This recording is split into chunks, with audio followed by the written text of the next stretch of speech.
christianisme ne marche pas avec la chair. Le christianisme marche avec l'esprit. Celui qui est enfant de Dieu est conduit par son esprit. Même pour adorer, c'est son esprit. Pour chanter, c'est son esprit. Pour prier, c'est son esprit. Pour exhorter, c'est son esprit. Pour manifester l'amour, c'est son esprit. Pour faire toutes choses, c'est son esprit.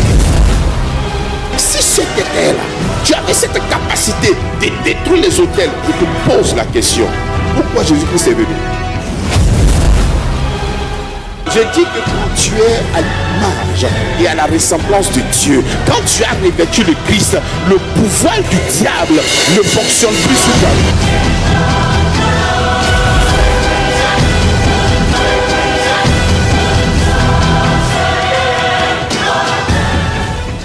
Plus que ça, alléluia. J'ai cru que tu allais courir pour acclamer ton Dieu. Alléluia. Celui qui t'a racheté au prix de son sang. Alléluia. Il nous a pardonné une fois pour toutes. Alléluia.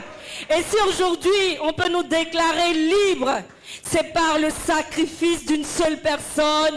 Et cette personne, c'est Jésus. Gloire à Jésus. Alléluia.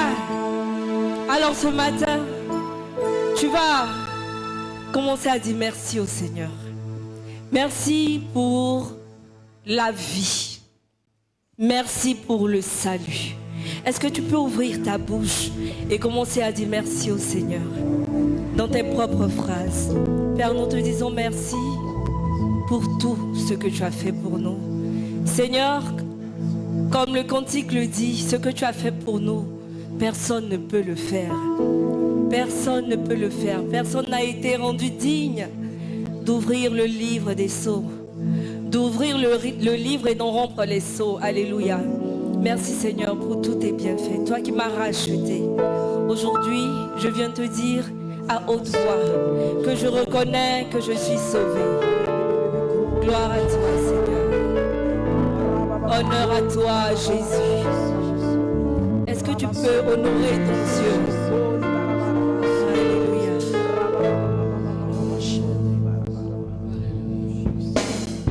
Gloire à toi qui m'as sauvé, à toi qui m'as racheté, Seigneur. Je viens te rendre toute la gloire. Et dis à haute voix que je t'appartiens pour toujours.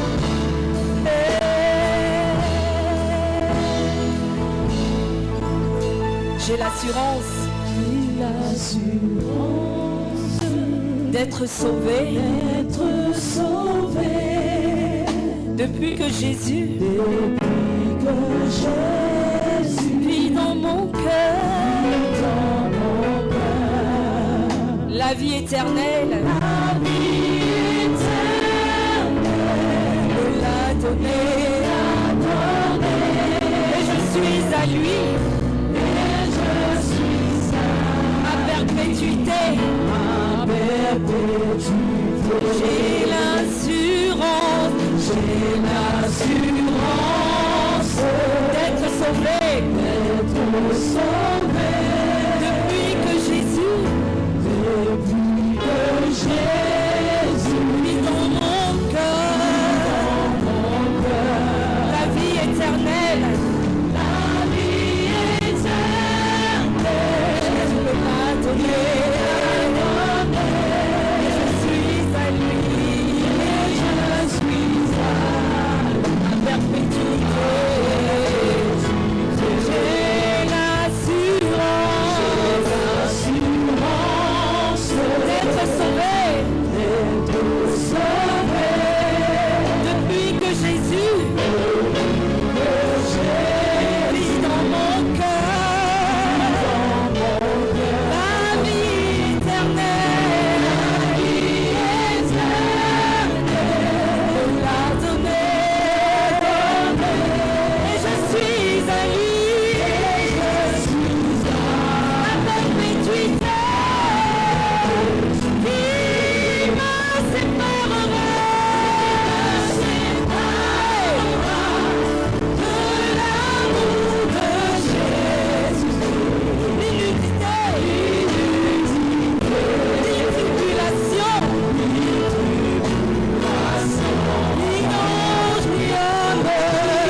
sauvé, tu m'as donné la victoire.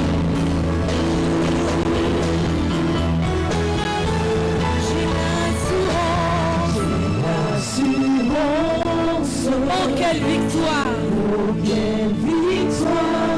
Ma condamnation est effacée.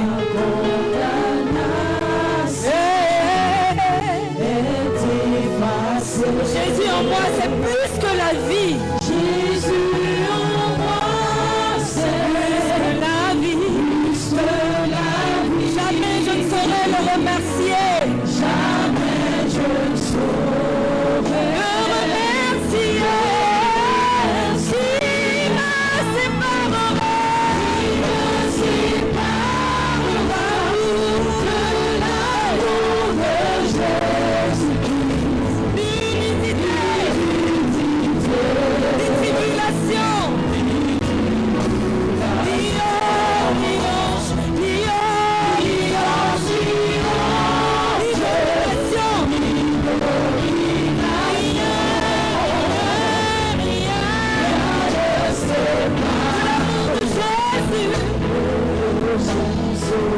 Qui me séparera de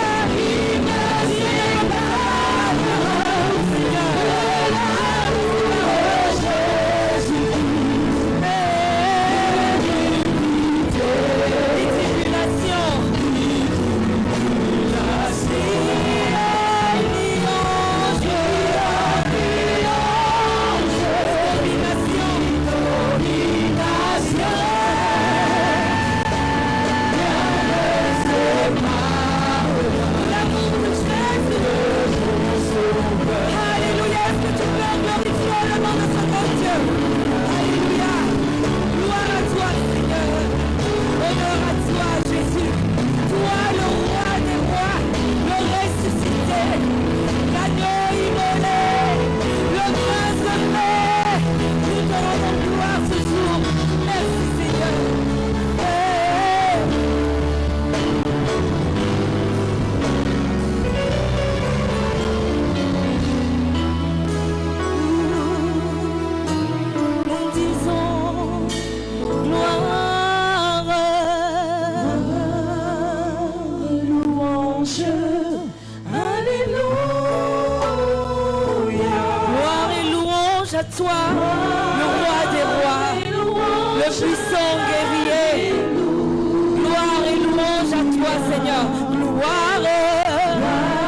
J'aimerais qu'on se tienne tous debout ou qu'on s'agenouille.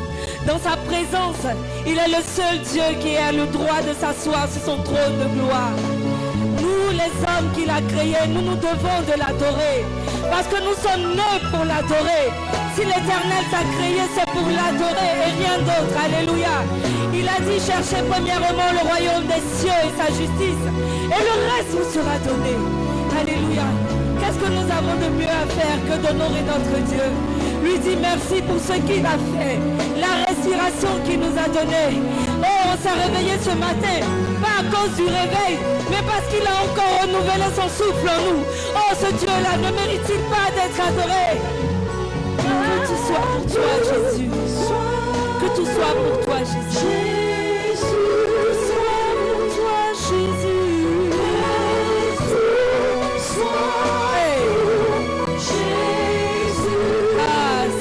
Tu es plus précieux que l'or.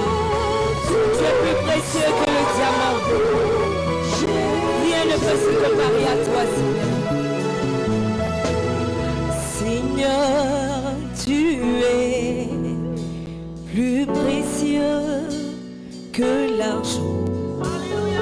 Seigneur, tu es plus précieux que l'or. Seigneur, tu es plus beau que le diamant. Rien ne peut se comparer à toi. Est-ce que tu peux le dire avec moi? Seigneur, tu es, plus précieux que l'argent. Seigneur, tu es plus précieux que l'or. Seigneur, tu es plus beau que le diamant. Et rien ne peut se comparer à toi.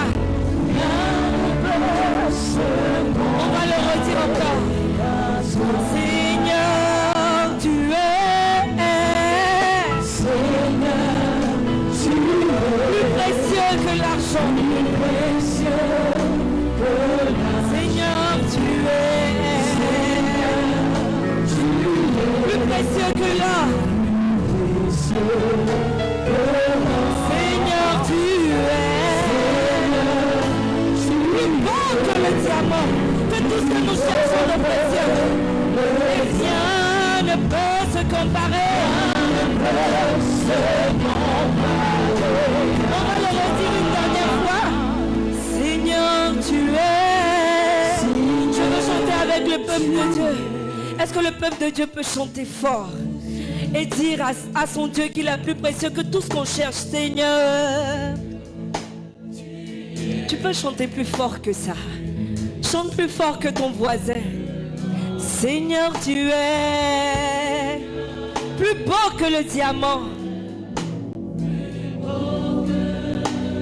Et rien ne peut se comparer à toi.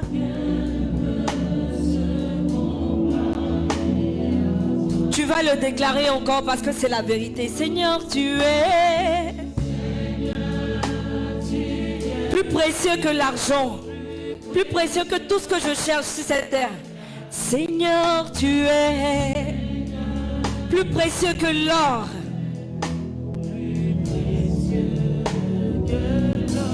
Seigneur, tu es.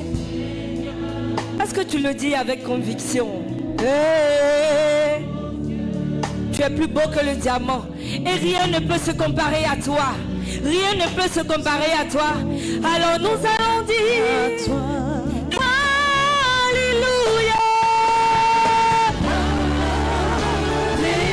L'agneau sur le trône. L'agneau sur le trône.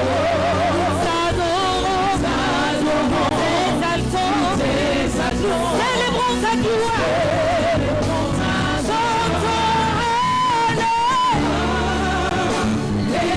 Louange au grand roi. Tu es plus que vainqueur. Plus que vainqueur. Seigneur de l'univers. Chantons, chantons, chantons. Alléluia.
Seigneur, tu es plus précieux que l'argent.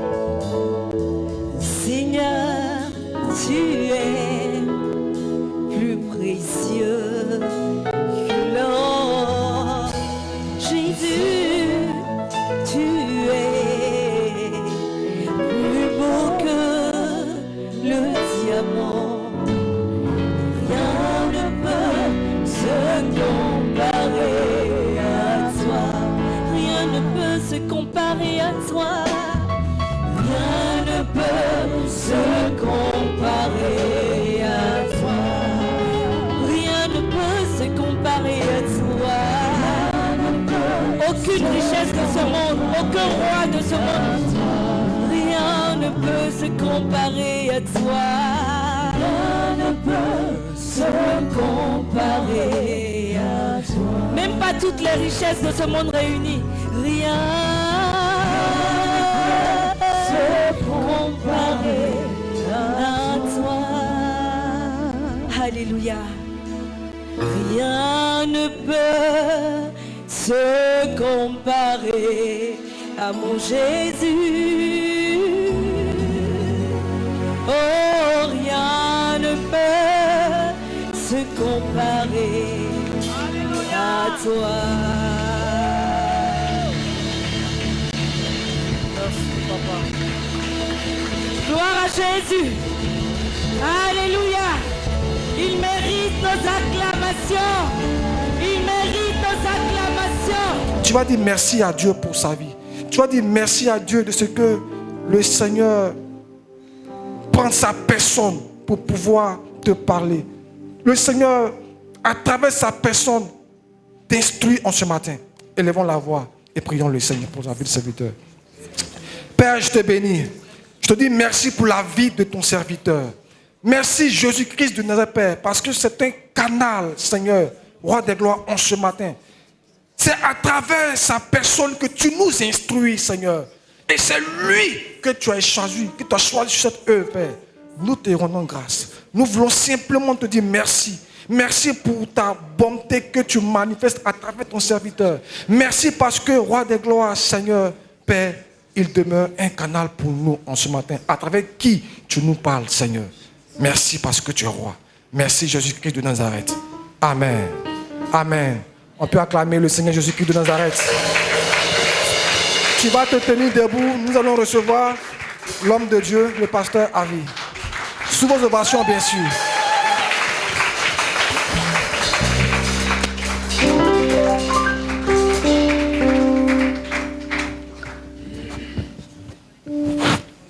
Nous continuons d'acclamer Jésus-Christ. Il est notre roi, il est notre Seigneur, c'est lui qui nous a envoyés de ce monde comme des voyageurs. Nous devons l'acclamer sérieusement. Étrangers et voyageurs sur la terre, notre patrie est dans les cieux. Nous acclamons Jésus-Christ. Il est notre Seigneur, il est notre Sauveur. C'est en lui que nous avons tout. Nous avons l'être, nous avons la vie et nous avons le mouvement. Il est tout pour nous. Alléluia. Nous venons de traverser le mois de janvier. Il est très important à l'unisson que nous puissions élever la voix et lui dire merci pour son assistance, pour son amour. Nous avons commencé cette année effectivement avec lui. Et déjà, nous voyons des signes, des présages, des choses merveilleuses qui planent encore sur notre vie. Ensemble, remercions Papa pour ce qu'il a fait. Père, nous te remercions pour ton amour, ta bonté, ta fidélité. Nous sommes entrés dans cette année avec toi, toi et toi seul.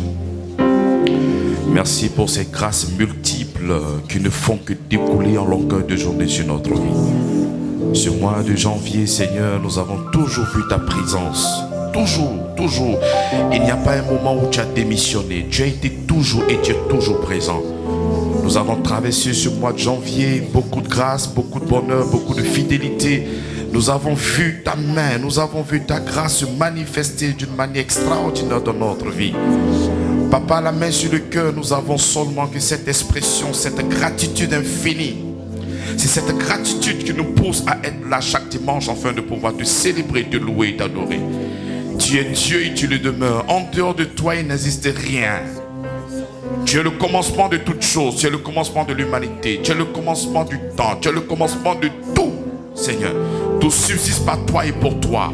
Et ce mois de janvier, Père, tu nous as protégés avant même de crier ou de parler au secours. Non, tu as été toujours là pour nous protéger et nous garder, Seigneur. Tu es le commencement de toutes choses. La Bible déclare que tu es Alpha. Ce n'est pas parce que la Bible déclare que tu es Alpha, mais c'est parce que moi aussi je le proclame que tu es Alpha de ma vie. Tu es Alpha de toutes choses qui me concernent. Et tu es aussi Oméga de ma vie. Nous te célébrons, Seigneur, et nous te disons merci pour nos enfants. Merci pour les établissements. Merci pour nos santé. Merci pour la grâce qui touche tous les compartiments de notre vie, Seigneur. Tu ne nous as pas laissés comme ça, mais tu nous as toujours assistés dans cet environnement très hostile. Et nous avons vu et nous continuons de voir ta main. Les marchés, c'est toi. Les opportunités, c'est toi. Le secours nous vient de toi. Et même ces personnes qui se sont levées ce mois et qui nous ont bénis, nous savons qu'une main les a poussés. Et cette main, c'est toi et toi seul. Voilà pourquoi l'adoration, voilà pourquoi la louange, voilà pourquoi toute chose te revient à toi. Parce que nous proclamons que tu es la source. Nous proclamons que tu es le moyen. Merci, Papa. Même quand nous ne sommes pas fidèles, oh là là, toi, tu es fidèle et tu n'as jamais démissionné. Parce que tu as été toujours là en tant que sauveur et Seigneur, et tu l'es toujours au nom de Jésus-Christ. Amen. Nous venons d'entrer dans le mois de février. Nous allons encore remercier Papa. Parce que nous savons que nous sommes entre ses mains. Et si tu arrivais de tomber, tu ne vas pas tomber hors de sa main. Et même quand tu vas tomber encore dans ses mains. Quand tu vas tomber encore sous sa grâce. Il n'y a pas un moment où tu pourras tomber en dehors de lui. Nous allons dire, Seigneur, nous commençons ce mois de février avec toi. On ne peut rien commencer. On ne peut rien faire si ce n'est que commencer avec toi, Père. Et si tu as commencé quelque chose, tu as commencé une activité, un projet, laisse-moi te faire comprendre que ce projet, le Seigneur est avec toi. Amen. Je te le dis au nom de Jésus-Christ. Amen. Et ne t'inquiète de rien parce que c'est lui, cette main, lorsqu'il donne une vision, il donne aussi la provisionnement. Ce sont des choses que l'œil ne peut voir. Mais il faudrait avoir le regard de la foi. Et le regard de la foi, c'est lui qui est la source de providence. Et il se manifestera de la manière la plus extraordinaire. Et nous allons dire, Seigneur, merci parce que nous voyons déjà ce que l'œil ne voit pas. Mais nous arrivons maintenant à le percevoir au nom de Jésus-Christ. Vas-y, lève la voix et commence à prier. Merci, Seigneur. Béni sois-tu pour ce que tu es, pour ce que tu es, pour ce que tu es, pour ce que tu es encore pour moi et ma famille, pour cette communauté. Lorsque tu donnes une vision, Père, tu donnes aussi l'approvisionnement. Tu es la source. Nous ne craignons rien parce que nous savons que nous avons le Rédempteur. Nous craignons rien parce que nous savons que nous avons le maître des temps et des circonstances. Nous ne craignons rien parce que nous savons que Dieu est avec nous. Si toi tu es avec nous, si toi tu es avec nous, mais que me fera un homme? Quelle situation pourra me décourager? Quelle situation pourra me ravir mon temps de louange et d'adoration? Mais quelle situation pourra m'empêcher de pouvoir avancer très loin avec toi? Seigneur, merci pour ce mois de janvier. Merci encore pour ce mois de février. Nous avons la conscience que nous sommes en toi et que toi tu es en nous. Un mélange parfait. Et nous avons cette mentalité du royaume parce que nous savons que nous transportons le divin. Nous savons que le divin habite et siège en nous. De la même manière que nous habitons en toi, tu habites aussi en nous. Un mélange parfait. Aucune âme, aucune situation a cette capacité de nous mettre à terre parce que nous sommes debout. C'est cette position que nous occupons. Et en toi, nous sommes assis à la droite de Dieu, où tu fais de nos ennemis nos marchepieds. Merci Seigneur pour ta grâce. Nous serons là encore dans la fin de ce mois pour te célébrer parce que effectivement, ce que nous avons vu dans le monde immatériel, nous l'avons vu dans le monde matériel au nom de Jésus-Christ. Tu t'es manifesté et tu te manifesteras toujours. Merci Seigneur. Tous les projets de ce mois connaîtront le succès, la réussite au nom de Jésus-Christ. Tout ce que nous allons commencer ce mois de février, une touche surnaturelle. Pas de toi, pas d'un homme, mais la touche du Seigneur, la touche, une touche qui confirmera que c'est le Seigneur lui-même qui est à l'œuvre dans notre vie, qui est à l'œuvre dans ta vie. Les gens sûrement ne croiront pas, mais nous n'avons pas besoin que les gens puissent croire en nous. Nous avons besoin de croire au Seigneur Jésus-Christ parce qu'il est le Maître et ce qu'il dit, il le fait. Merci Seigneur pour ta grâce. Toi qui vis et règnes pour des siècles et des siècles. Nous acclamons Jésus-Christ. Nous acclamons le Roi des Rois. Nous acclamons le Seigneur des Seigneurs. Ensemble, nous allons chanter. Ensemble, nous allons chanter. Célébrons ses louanges. Adorons avec foi le Sauveur. Nous joignons au céleste phalange. Gloire à Dieu, gloire à Dieu. Que ce chant retentisse en tout lieu. Gloire à Dieu, gloire à Dieu. Que ce chant retentisse en tout lieu. Dieu dans son incomparable amour, du ciel envoya son Fils unique, et la terre et les cieux dans ce jour s'unissent pour chanter ce cantique. Gloire à Dieu, gloire à Dieu. Que ce chant retentisse en tout lieu. Gloire à Dieu, gloire à Dieu. Que ce chant retentisse en tout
ce chant retentisse en tout lieu. Que ce soit à l'église, à la maison, au travail, à la morgue, au cimetière. Nous devons toujours faire retentir ce chant. Alléluia. Nous lui rendons toute la gloire.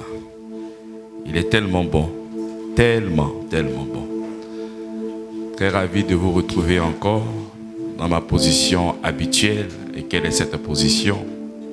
C'est de construire la foi dans votre cœur. La vraie foi, cette foi qui localise le Christ, c'est une activité que je chéris de tout mon cœur. Parler de la part du Seigneur, construire la foi dans ton cœur, c'est une activité que j'aime de tout mon cœur. Aucune personne ne pourra me l'enlever. Moi, je ne crois pas en ce genre de chanson. On peut tout m'enlever, mais comme il n'enlève pas Emmanuel. Il n'y a pas quelqu'un qui va venir enlever Emmanuel dans mon cœur. Non. Il n'est pas encore né et puis il ne risque pas de naître encore. Il n'y a pas quelqu'un qui va enlever l'amour de la prédication de mon cœur. Je ne le crois pas. C'est impossible. Il y a des morceaux pour les hommes. Les gens sont beaucoup dans les sentiments et dans les émotions. Que personne ne me l'enlève. Mais qui est cette main qui viendra pour t'enlever? Qui est cette main-là? Qui? Le diable qui se promène, qui vient voler la parole lorsque c'est sémé. Non, il ne volera pas dans mon cœur, moi. Non, c'est pas possible. Parce que dès que la parole entre, elle pénètre et elle commence à germer au nom de Jésus-Christ. Alléluia. Est-ce que ton cœur est fertile? Lorsque ton cœur n'est pas fertile, c'est comme ça qu'il cherche à bouffer. Est-ce que ton cœur est rempli de ronces? C'est comme ça que lorsque tu entends la parole, lorsqu'il y a des problèmes, cette parole est étouffée. Est-ce que ton cœur est rempli de rochers? Mais est-ce que ton cœur est fertile? Parce que quand le cœur il est fertile, lorsque nous déposons la parole de Dieu, ça ne pourra que fleurir au nom de Jésus-Christ. Alléluia. Et ces 3 derniers dimanches, nous avons eu la grâce d'avoir une nouvelle mentalité. Et nous avons vraiment été enrichis par le pasteur Chiri. Il n'est pas là aujourd'hui. Nous avons vraiment été enrichis. Et il nous a communiqué cette mentalité, cette nouvelle mentalité. Ça m'a énormément fait du bien. Alléluia. Alléluia. Que le Seigneur, Dieu créateur du ciel et de la terre, de là où il est, lui fasse encore beaucoup de grâce. Alors, 2025, nous avons proclamé et déclaré l'année de Dieu. C'est là où nous, véritablement, nous allons présenter notre Seigneur, présenter Dieu créateur du ciel et de la terre. Plusieurs personnes parlent de Dieu, Dieu. Mais qui est ce Dieu? Nous proclamons Dieu ayant la conscience de Christ. Nous allons montrer Christ au monde entier. Si nous n'avons pas cette habitude de vraiment parler de notre Dieu cette année d'une manière intentionnelle, consciencieuse, nous allons parler de lui, nous allons faire du boucan. Et quand je parle du boucan, je ne parle pas du boucan Christ. Alléluia, nous allons parler de lui. Nous allons présenter le véritable au monde entier. Pour que ces personnes qui ne le connaissent pas puissent le connaître véritablement. Amen. L'objet de... J'ai annoncé depuis le début de cette année que notre première prédication va tourner autour de l'arbre de vie. N'est-ce pas? Est-ce que vous êtes là? Vous êtes là? Vous êtes là? Vous êtes là? Levez-vous, vous allez acclamer le Seigneur parce que vous dormez un peu. Levez-vous, vous allez acclamer Jésus-Christ. Commence à sauter un peu. Dis Jésus, Jésus. Parce que vous dormez trop. Saute, Jésus, Jésus. C'est pas moi qui t'ai demandé de sortir à la veille. On est là pour célébrer le Seigneur. Et il faut commencer à sourire. Regarde ton voisin, souris. Et dis Jésus, Jésus, Jésus. Alléluia. Merci, veuillez vous asseoir. Donc nous allons parler de l'arbre de vie. L'arbre, cette prédication tournera autour de cette table, l'arbre de vie. Lorsque je parle de l'arbre de vie, déjà je me retrouve dans le livre de Genèse. Je me retrouve dans le livre du commencement. Et le récit de la création, elle est tellement fascinante et énigmatique. Et pour ce faire, nous devons regarder avec un œil de trop pour que nous puissions percer le mystère, pour ne pas rester seulement que sur la surface, mais entrer dans la dimension christique pour que nous puissions comprendre véritablement les choses qui sont cachées à l'intérieur. Nous avons la pensée de Christ. Et lorsque nous avons la pensée de Christ, nous avons cette capacité de sonder les profondeurs de Dieu afin de pouvoir recevoir la parole qu'il nous faut pour notre croissance spirituelle. Lorsqu'on parle de l'arbre de la vie, mais c'est quoi l'arbre de la vie? Quelle est l'intention de Dieu lorsqu'il dépose l'arbre de vie? Quel est le but de cette table? Ce sont des choses qu'il faut véritablement comprendre. Lorsque je parle de l'arbre de vie, ça a été le sujet de plusieurs penseurs, de plusieurs philosophes, même de plusieurs religions. Beaucoup de livres, d'écrivains ont parlé de l'arbre de la vie. Mais qu'est-ce que c'est en réalité? Et quand tu vas plus loin, lorsque nous arrivons à connaître notre Seigneur, à connaître notre Dieu, il va dire quelque chose de fort en 1 Corinthiens chapitre 13. Il dit, si tu pars jusqu'à te brûler pour quelqu'un et que le motif n'est pas l'amour, ce n'est rien. Donc nous avons un Dieu qui ne regarde pas l'action, mais à l'intention. À ce qui a précédé l'action, l'intention. Donc lorsque nous sommes en train de voir l'arbre de vie, mais quelle est l'intention de Dieu? Quelle est son intention? Qu'est-ce que cet arbre renferme? Quelle est la vérité qui se cache là-bas? Alléluia. Et nous allons tourner autour de cette table-là. Je ne sais pas quand on va s'arrêter, mais que le Seigneur puisse, par sa grâce, nous donner vraiment une sagesse afin de pouvoir l'aborder et de pouvoir tirer tout ce que nous devons tirer pour notre croissance spirituelle. Alléluia. Nous allons prendre Genèse chapitre 2 à partir du verset 9. L'Éternel Dieu fit pousser du sol des arbres de toute espèce, agréables à voir et bons à manger. Et l'arbre de la vie au milieu du jardin, et l'arbre de la connaissance du bien et du mal. Nous prenons Genèse chapitre 2 à partir du verset 16 à 17. L'Éternel Dieu donna cet ordre à l'homme. Tu pourras manger de tous les arbres du jardin, mais tu ne mangeras pas de l'arbre de la connaissance du bien et du mal. Car le jour où tu mangeras, tu mourras. Alléluia. Voici nos deux tests que nous allons travailler avec ça pour la découverte de l'arbre de vie. Alléluia. Lorsque nous regardons cette histoire, ce décor, avec un œil de trop, nous comprenons qu'il y a dans le livre de la Genèse la création, l'intention et la réalisation. Lorsque tu commences même par le livre de Genèse en chapitre 1, Genèse chapitre 1, qu'est-ce que Dieu est en train de faire? Dieu est en train de créer. Il crée, il crée. Mais quand il est en train de créer, qu'est-ce qui a précédé son intention? Qu'est-ce qu'il a précédé avant de créer? Je peux prendre un exemple pour que tu puisses comprendre. Dieu crée l'homme. Mais quand Dieu crée l'homme, quelle est son intention? Quand Dieu crée l'homme, quelle est son intention quand il le crée? Il le crée pour que les hommes soient ses enfants, à l'instar des anges ou d'autres êtres vivants.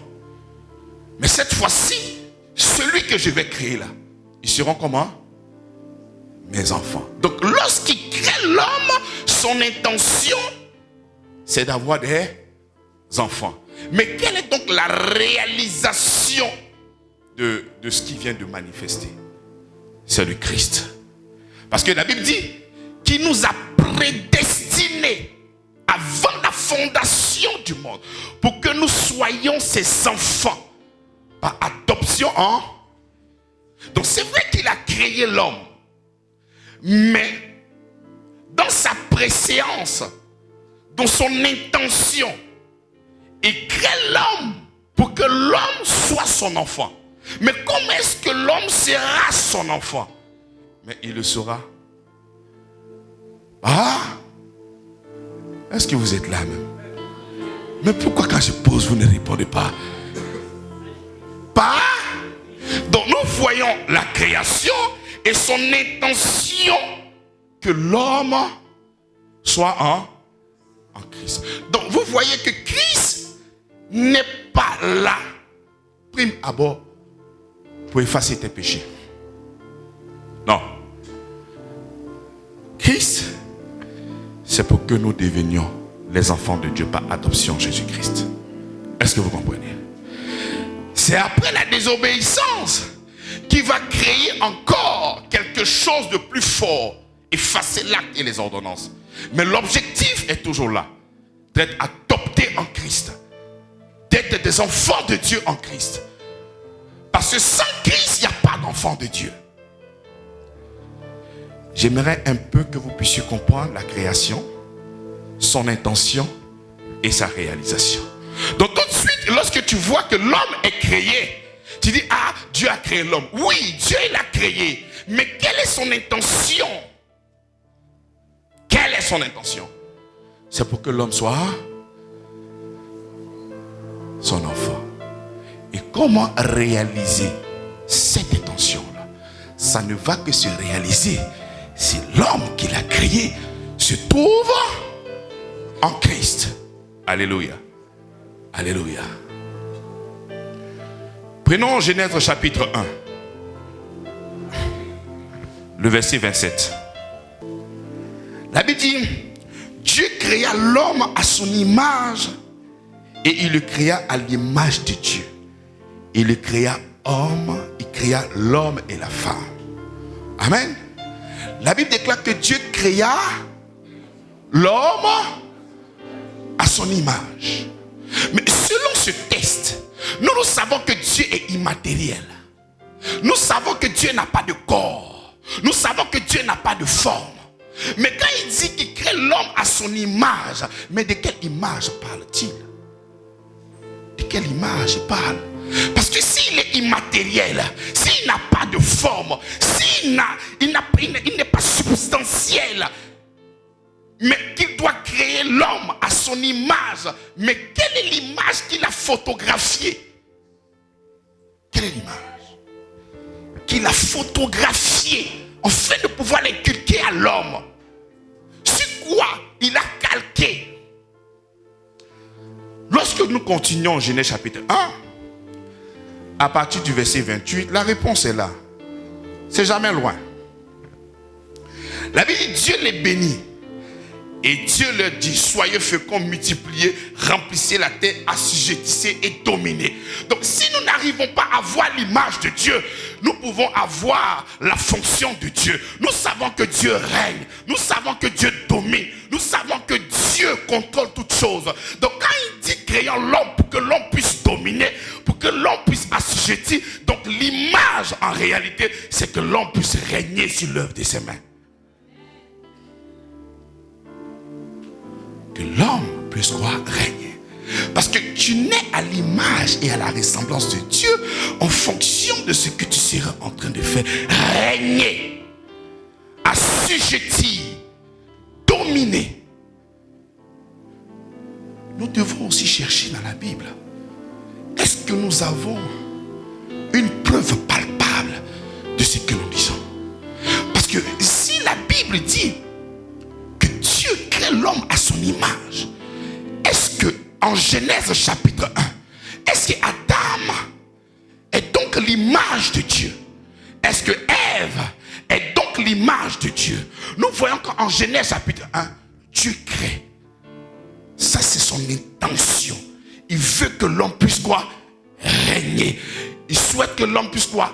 Dominer. Il souhaite que l'homme puisse quoi? Assujettir. Maintenant, quelle est donc la réalisation de ce projet-là. Prenons Colossiens chapitre 1, le verset 15 à 16. Il dit, il est l'image du Dieu invisible. Heureusement que nous avons une piste. Heureusement que nous avons déjà dans la Bible quelqu'un qui a l'image. Parce que ici on dit qu'il est l'image du Dieu invisible. Donc au travers l'image du Dieu invisible, on pourra effectivement voir celui qui a l'image de Dieu. Parce que maintenant notre standard, maintenant notre modèle par défaut, nous l'avons maintenant localisé. C'est le Christ qui est l'image du Dieu invisible. C'est ça ou c'est pas ça? Ok. Il est l'image du Dieu invisible, le premier-né de toute la création, car en lui ont été créées toutes choses qui sont dans les cieux et sur la terre, les visibles et les invisibles, trône, dignité, domination, autorité. Donc l'image de Dieu est liée au trône, l'image de Dieu est liée à l'autorité, l'image de Dieu est liée à quoi? À ce que nous puissions régner, à ce que nous puissions assujettir. C'est ça l'image de Dieu. Donc quand Dieu crée l'homme dans son arrière-plan, c'est que l'homme puisse dominer. Voilà pourquoi je dis, ce témoignage n'a jamais été donné à un ange. Dieu n'a pas créé un ange pour que l'ange puisse dominer. Dieu n'a pas créé un ange pour que l'ange puisse assujettir. La seule personne qui a cette capacité en son sein de pouvoir régner, de pouvoir assujettir, c'est l'homme que Dieu a créé. C'est à nous qu'il a donné le pouvoir de pouvoir régner. Voilà pourquoi je dis que le diable arrête de te mentir. Que le diable arrête de te mentir. La mort ne peut plus régner sur toi au nom de Jésus-Christ. La maladie ne peut pas régner sur toi.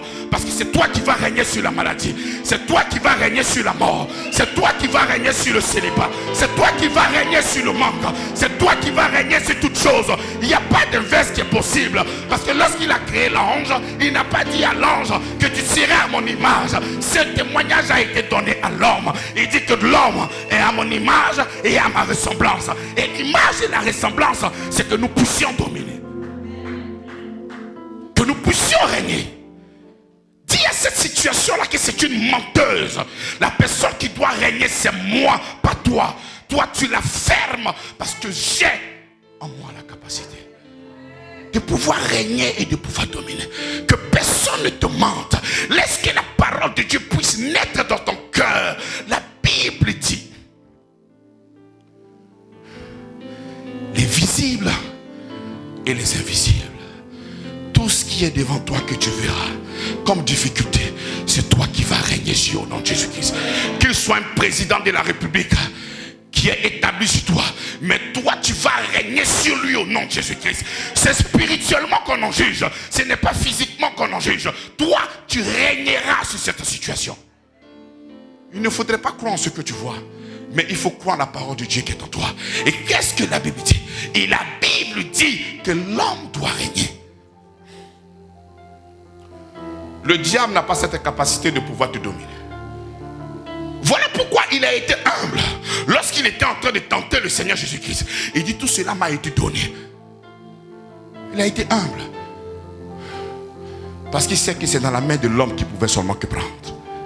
Il n'a rien créé. Et il ne pourra rien créer parce que c'est un être qui a été créé non pas pour dominer, non pas pour assujettir. Au contraire, c'est lui qui sera assujetti par toi au nom de Jésus-Christ. Au contraire, c'est lui qui sera assujetti par toi au nom de Jésus-Christ. Au contraire, c'est lui qui sera dominé par toi. Regarde les verbes que le Nouveau Testament utilise contre le diable. Il dit marcher. Tu vas marcher sur la tête du scorpion. Il dit tu vas lui résister, chasser. Donc déjà par ces verbes, nous arrivons à comprendre notre position comment. Il n'y a pas combattre. Il n'y a pas combattre. Tu ne peux pas combattre avec lui. Non, c'est pas équilibré. Est-ce que toi tu peux aller te battre avec un enfant de 1 mois? C'est pas équilibré. Et le diable n'a pas 1 mois, il a 1 jour. C'est un fœtus, il n'est rien, il ne peut rien créer, il est trop faible devant toi. Même une personne qui ne connaît pas la vérité de l'évangile, qui vient d'accepter le Christ, le diable est 1000 fois inférieur qu'à lui. Donc, bien aimé dans la foi, nous devons comprendre une chose. C'est que Dieu crée l'homme pour qu'il quoi? Domine. Ça, c'est son intention. Maintenant, quelle est donc la réalisation? Comment est-ce qu'il réalise ce projet? Prenons Genèse chapitre 2, le verset 16 à 17. L'Éternel Dieu donna cet ordre à l'homme. Il fait quoi? Mais quel est cet ordre-là? Est-ce que quelqu'un peut-il dominer? Est-ce que quelqu'un pourra-t-il assujettir, régner sans avoir la vie de Dieu en lui? Je vous pose la question. Est-ce que quelqu'un peut régner? Est-ce qu'il peut assujettir? Est-ce qu'il peut dominer s'il n'a pas la vie de Dieu en lui? Par exemple, ceux qui ne sont pas encore en Christ, mais ils sont dominés, ils sont malmenés, ils sont piétinés, ils sont assujettis alors qu'ils sont des hommes. Voilà pourquoi le psalmiste dit, il dit, homme, ne savez-vous pas que vous êtes cependant vous mourrez comme quoi? Alors, donc ça veut dire qu'il y a une dimension où l'homme peut être dominé. Il y a une situation aussi, il y a une dimension aussi où c'est l'homme qui quoi? Qui domine. Mais à quel moment l'homme domine? C'est lorsqu'il laisse entrer la vie de Dieu en lui. S'il n'a pas laissé la vie entrer en lui, il ne pourra pas dominer. Et il ne pourra pas dominer. Alors quel est cet arbre? En Genèse chapitre 2, le verset 16 à 17, le Seigneur donne un ordre. Et quel est l'ordre qui donne à l'homme? C'est-à-dire, la relation de Dieu et de l'homme commence par une ordonnance. Et quelle est cette ordonnance? Mange. C'est-à-dire, la relation qui existe entre Dieu et l'homme dès le commencement. Qu'est-ce qu'il donne à l'homme? Il dit, l'Éternel Dieu donna cet ordre à l'homme. Tu pourras manger de tous les arbres du jardin. Donc nous voyons que la relation qui existe entre le Seigneur et nous ne commence pas par la loi. Ne commence pas par des principes. La loi est venue avec Moïse. Mais le commencement de l'humanité et la divinité, le Seigneur lui donne à ce qu'il mange. Mais fais attention de ce que tu vas manger. Mange. Mange. Et il y a un arbre qu'on appelle l'arbre de vie. Mais quel est donc cet arbre? Et le Seigneur plante l'homme devant ce jardin, au milieu de ce jardin. Et il donne l'instruction à l'homme qui puisse se nourrir de cet arbre. Donc la vie chrétienne commence lorsque nous... Est-ce que vous êtes là? Allons doucement. Genèse chapitre 2, le verset 16. Dieu, l'Éternel Dieu donna cet ordre à l'homme. Quel ordre qu'il a donné à l'homme? Qu'il mange. Non. Restez, allons tout doucement. L'Éternel Dieu donna cet ordre à l'homme. Tu pourras manger de tous les arbres. Il lui donne d'abord l'orientation. C'est ça que tu dois manger. On ne commence pas déjà par, il ne faut pas manger ça. Il dit, il faudrait que tu manges ça d'abord. Donc l'arbre de vie ici, lorsque Dieu crée l'homme et qu'il le dépose dans le jardin, l'orientation qu'il lui donne, c'est quoi? Manger quoi? L'arbre de vie. Oui, il y a tous les arbres, mais il y a deux arbres symboliques. Il y a l'arbre de vie qui devait aussi faire quoi? Qui devait aussi manger, qui devait aussi consommer. Il dit, va, mais mange.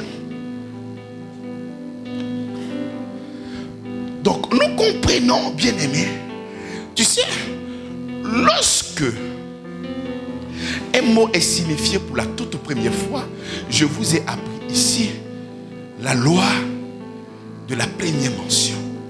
Lorsque un mot est inscrit pour la toute première fois, il garde même son essence.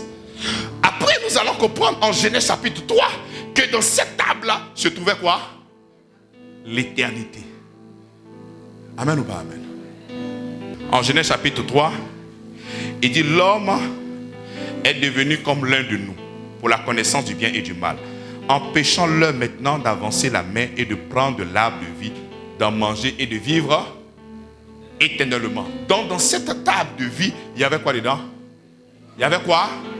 Il y avait la vie quoi? Il y avait quoi? Et la vie éternelle, c'est le Christ. Donc l'homme devait aller toucher le Christ. L'homme devait laisser le Christ entrer en lui. Et c'est en ce moment qu'il a donc la capacité de régner. Parce que c'est en Christ que tout a été créé par lui et pour lui. En lui, toutes choses ont été créées. Visibles et invisibles. Trône, puissance, dignité et tout. Donc la réalisation de ce que l'homme puisse régner, l'homme devait aller manger l'arbre de vie. Manger l'arbre de vie. Mais au lieu de manger de cette table, qu'est-ce qu'il allait faire? Il est allé manger l'arbre de la connaissance du bien et du mal. Donc l'évangile qui a été véhiculé en ce moment, c'est-à-dire avant même l'action de toucher ou de ne pas toucher, le péché était déjà entré dans son cœur. Pourquoi? Parce qu'il s'est détourné de la pensée de Dieu. Parce qu'il s'est détourné de la voix du Seigneur. Le Seigneur lui a dit prends et mange. Et toi tu trouves le moyen de pouvoir admirer un autre arbre en te détournant de cette parole que le Seigneur a sémée dans ton cœur. Alléluia. Voilà pourquoi lorsque nous comprenons que cette vie-là commence lorsque nous mangeons de cet arbre.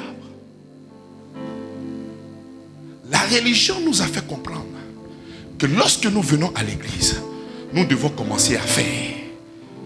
Nous devons commencer à travailler pour Dieu.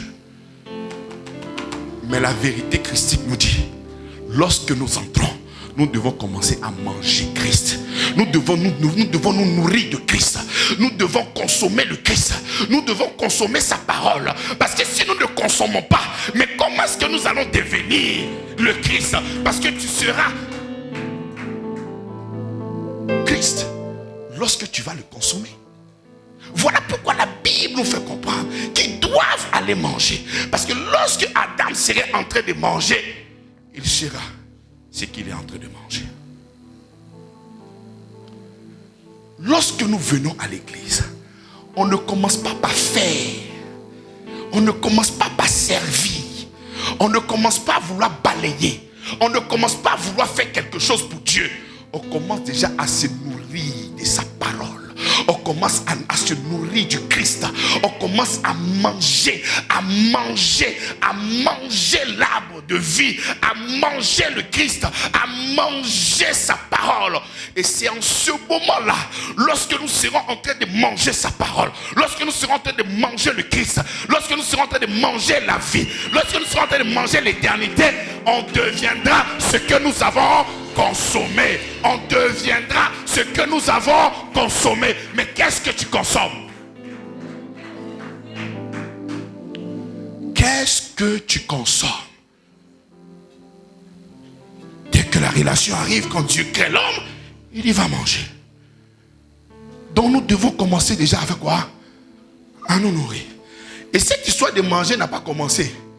C'est pas terminé. Jusqu'à aujourd'hui, nous parlons toujours de manger. Quand le Seigneur rencontre ses disciples, il dit mon corps est vraiment une heure et mon sang un. Le gars il a peur, il dit attends, c'est un occultisme ou bien? Il dit mais cette parole est dure, que ce soit Dieu pour toi ou pas. Mais la vie chrétienne commence lorsque nous mangeons. Lorsque nous mangeons. Et manger c'est quoi? C'est manger sa parole. Manger c'est quoi? C'est manger le Christ.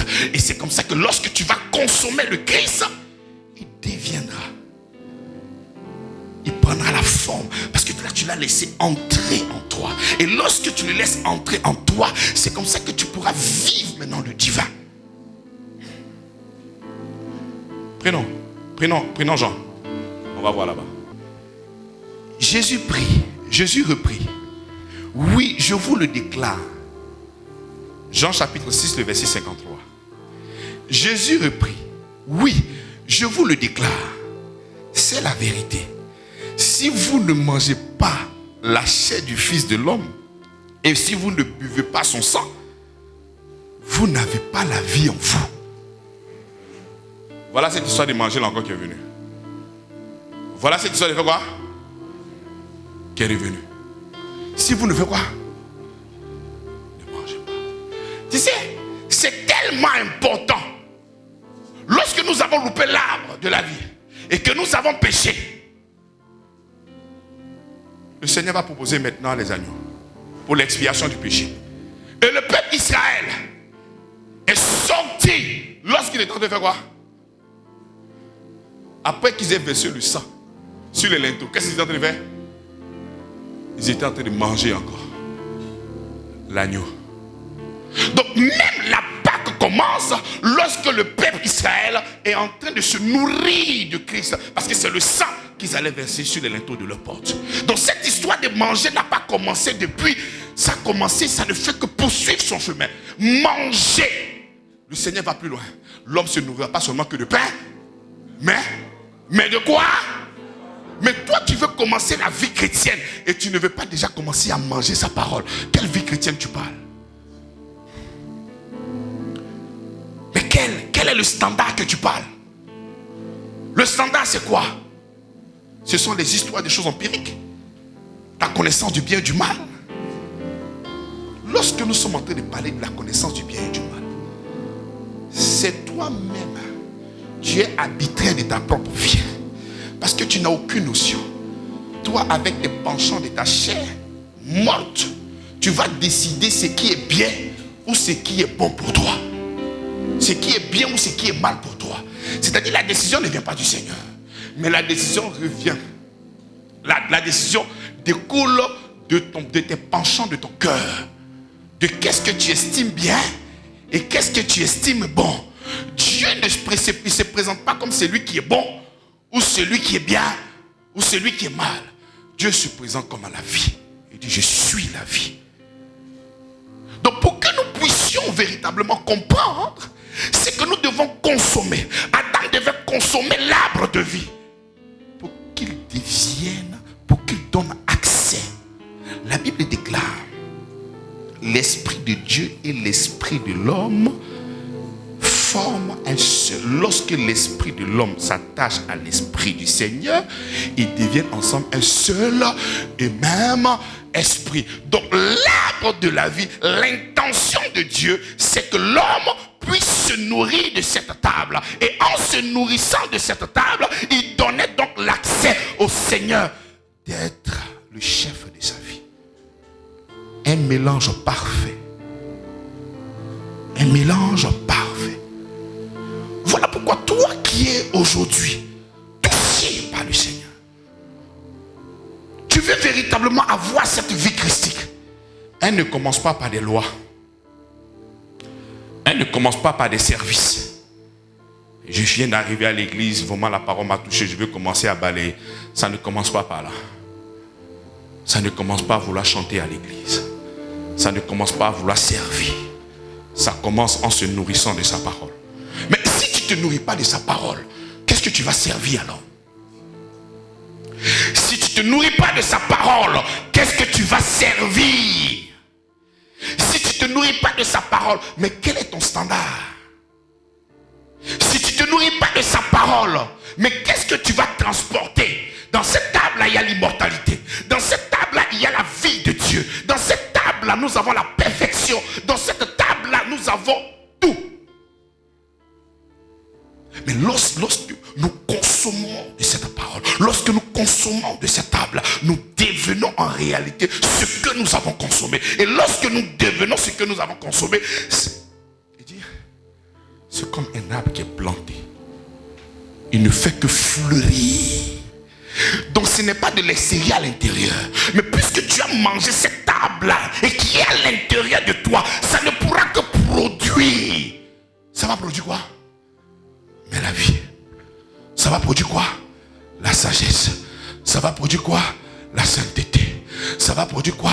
La justification. Ça va produire quoi? Tout. Ce n'est pas le Seigneur qui te conduit. C'est ta propre vie. C'est toi-même qui te conduis, toi-même. C'est toi qui estimes si ça là, c'est bon pour toi ou ce n'est pas bon. C'est toi qui estimes si cette situation-là, c'est bon ou ce n'est pas bon. Tu n'es pas conduit par l'Esprit de Christ. Tu n'es pas conduit par l'arbre de vie. Tu n'es pas conduit par le Seigneur Jésus-Christ. Tu es conduit par toi-même.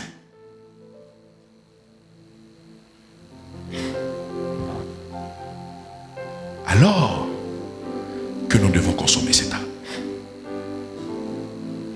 Je ne peux pas proclamer que le Seigneur est mort pour moi à la croix de Golgotha.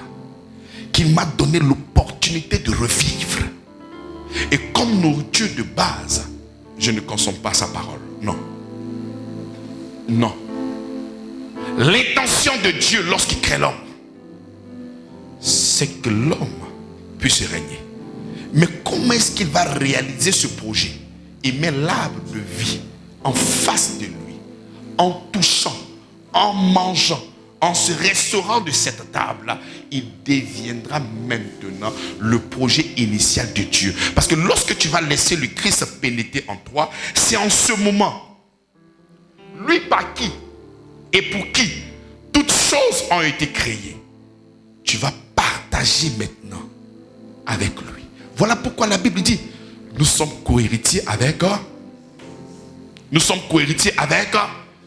Donc sans le Christ, il n'y a pas d'héritage. Sans le Christ, il n'y a pas de domination. Sans Christ, on ne peut pas assujettir. Sans Christ, on ne peut rien créer. Donc il fallait que l'homme puisse toucher l'arbre. Il fallait que l'homme laisse cet arbre-là entrer en lui. Et aujourd'hui, quel est cet arbre? C'est le Christ. Et Christ s'absorbe comment? Mais par sa parole. Est-ce que nous méditons cette parole? Quelle est ta nourriture de base chaque jour quand tu te lèves? On ne lit pas la Bible d'une manière hasardeuse. Nous devons lire, nous devons consommer. On doit consommer régulièrement sa parole. C'est ça que nous devons manger. Il faudrait que tu saches que tu te nourris forcément de quelque chose.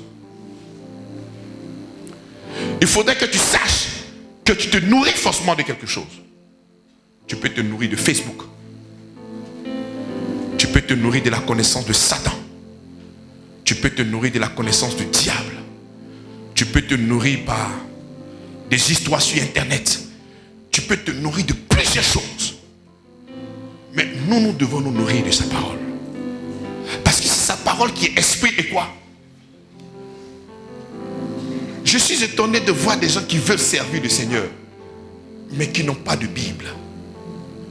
Je suis étonné des personnes qui veulent véritablement manifester l'onction, manifester la grâce, manifester tant d'amour, révéler les mystères cachés de sa parole. Mais ces personnes ont peur de la Bible. Lorsque ces personnes voient la Bible, elles sont effrayées. Des personnes qui veulent révéler la pensée de Christ, ces personnes n'ont pas de Bible.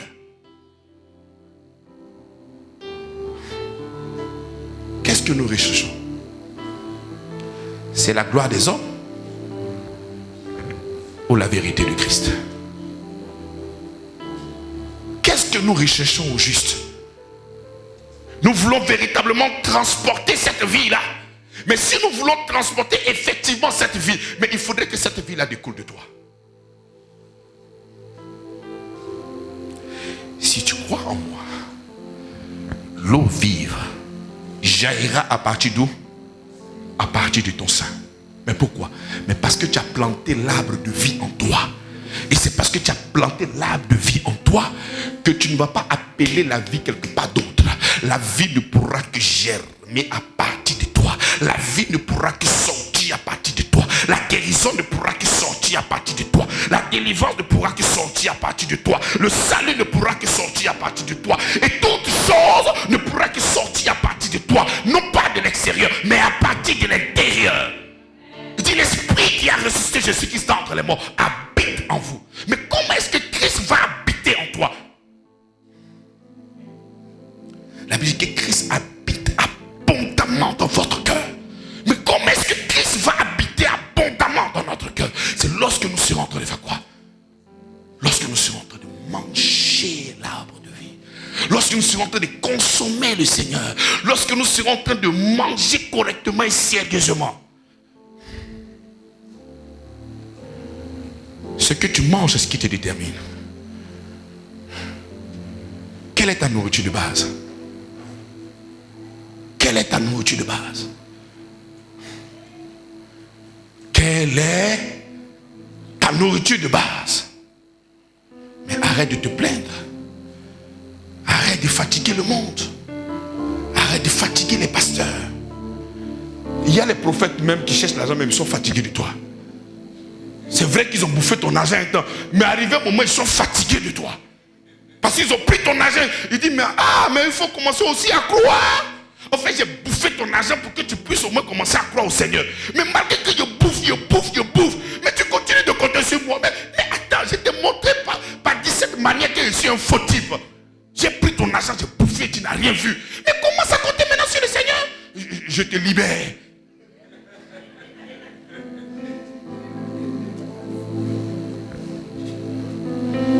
Toi, tu dis, tu me libères, ça c'est ton problème. Mais moi ici, là, papa, il faut faire quelque chose dans ma vie. C'est quoi? Commençons maintenant à compter sur lui. Le Seigneur a tout prévu. Il y a la création, il y a l'intention et il y a sa réalisation. Sa réalisation, c'est que tu te trouves en Christ où tu es. Tu es où? Où tu te trouves présentement? Où tu te trouves? Présentement, nous sommes à Atoba. Lorsqu'on veut te localiser physiquement, quand tout à l'heure quelqu'un veut venir, j'envoie la localisation et la personne arrive ici. Mais lorsque on monte dans le monde spirituel, quand on essaie de te localiser, on te trouve où ça? Est-ce qu'on te trouve en Christ? Est-ce qu'on te trouve en Christ? Est-ce qu'on te trouve en Christ? Lorsqu'on te localise spirituellement, est-ce qu'on te trouve en Christ? On te trouve où? C'est l'endroit où tu te trouves qui te détermine. C'est l'endroit où tu te trouves qui te détermine. Il faudrait que nous arrivions à manger le Christ. Mais lui-même, il parle ça sans faux fuyant. Ma chair est vraiment une heure. Est-ce que c'est pasteur Avi qui a dit? Donc l'histoire de Genèse continue. L'histoire de la Genèse. Parce que là où il y a la vie éternelle, on te parle de nourriture. On te demande de manger. Et pourquoi tu refuses de manger? Toi, tu penses que tu es devenu spirituel parce que tu fais 40 heures de prière. Tu penses que tu es devenu spirituel parce que tu fais 2 heures de prière non-stop. Tu penses que tu es devenu spirituel parce que tu te mets au désert, tu jeûnes et que tu pries.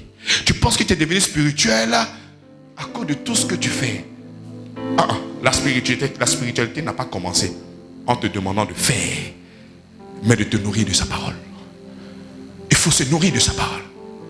Il y a des gens qui veulent la délivrance. Je veux que le Seigneur me délivre.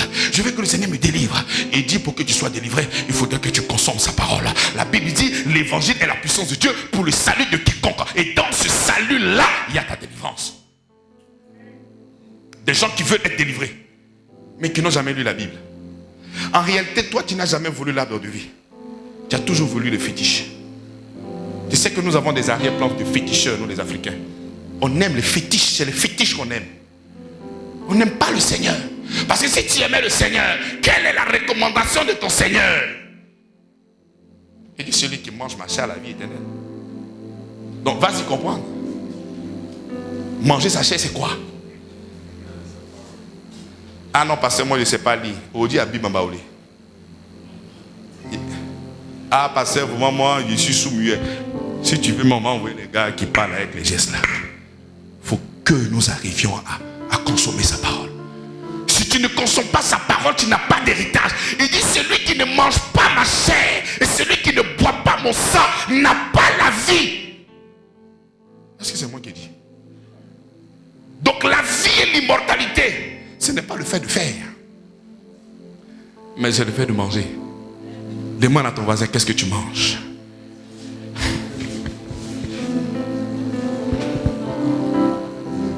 Qu'est-ce que tu manges?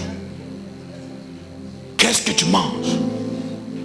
Et pendant que je suis en train de parler, il y a des cœurs fertiles qui sont là. Ce sont ces personnes-là qui sont en train de marcher, qui sont en train de ruminer et qui sont en train d'avaler. Et ça pénètre en eux. Et il y a aussi des comédiens qui sont là. Il faut comme ça. Alors qu'il n'y a rien dans la bouche. Parce que là, mais qu'est-ce qu'il dit quoi? Manger. Il a mangé quoi à midi même? Et tu vois sa tête en train de se promener. Bien aimé, notre délivrance commence lorsque nous serons en train de consommer le Christ. Mais comment est-ce que toi tu veux régner sur la terre et tu ne veux pas commencer ta vie, tu ne veux pas commencer le règne avec celui qui a les tenants et les aboutissants? Comment? Tout a été créé par lui. Tout a été créé par lui. Toi, tu n'es héritier de rien. Tout a été créé par lui. Mais maintenant, moi, je vais régner comme toi. Mais si tu veux régner comme le Seigneur Jésus-Christ, qu'est-ce qu'il faut faire? Il faut manger sa parole. Laisse-le entrer en toi.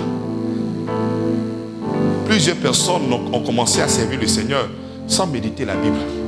C'est comme ça que nous avons commencé à enseigner les enseignements que nos pères nous ont donnés, que nos prédécesseurs nous ont donnés. Même quand ils ont commencé à mentir, avec ta sincérité, tu as aussi menti. Tu n'as pas menti intentionnellement, mais tu as menti par héritage. Parce qu'on t'a menti, donc toi aussi tu poursuis le quoi? Mais tu poursuis le mensonge. C'est-à-dire que tu es sincère, tu es zélé, mais dans le mensonge. Voilà pourquoi le service du Seigneur ne commence pas par le mensonge, mais commence en se nourrissant de sa parole. Il faut te nourrir de sa parole. Parce que si tu ne te nourris pas de sa parole, mais les gens vont te tuer. Vous voyez souvent des histoires sur Internet où on te demande de boire au de Javel. C'est parce que ça ne t'est pas encore arrivé. Mais ce sont des choses qui sont réelles. Il y a des gens qui ont vécu des choses terribles. Terribles. Le maçon même qui était ici, qui nous a aidé à construire, il dit manger lotus. Et moi-même j'ai été assistant. La dernière fois que je suis parti prêcher à une croisade de pasteurs. Mais après mon départ, le gars est venu à un lotus. Il a échoué. Attrape ça pendant 7 jours, ta bénédiction à ta mère. Réduis le christianisme. Réduis l'autorité, la puissance de Dieu, la puissance christique à une question de lutte. C'est criminel. Et les gens qu'on doit arrêter, c'est vous qui ne lisez pas la Bible. C'est vous qu'on doit arrêter.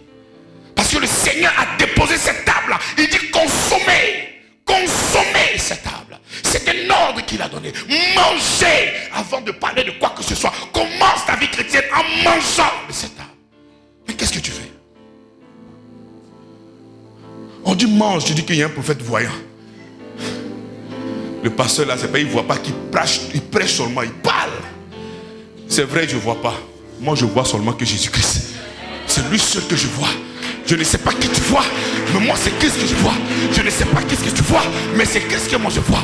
C'est en fonction de ce que je vois que j'arrive à prêcher. Dans le jour qui va me montrer le diable, je vais prêcher le diable. Et comme je ne vois que Jésus-Christ, c'est Jésus-Christ que je prêche. L'homme ne peut que donner ce qu'il a reçu. Si j'ai reçu l'image de Christ, mais pourquoi veux-tu que mais c'est ça que je vais faire. Mais quel est le problème? Mangeons sa parole. C'est sa parole que nous devons consommer. Lorsque sa parole est consommée, tu es inébranlable. Parce qu'il n'y a rien de nouveau sur la terre.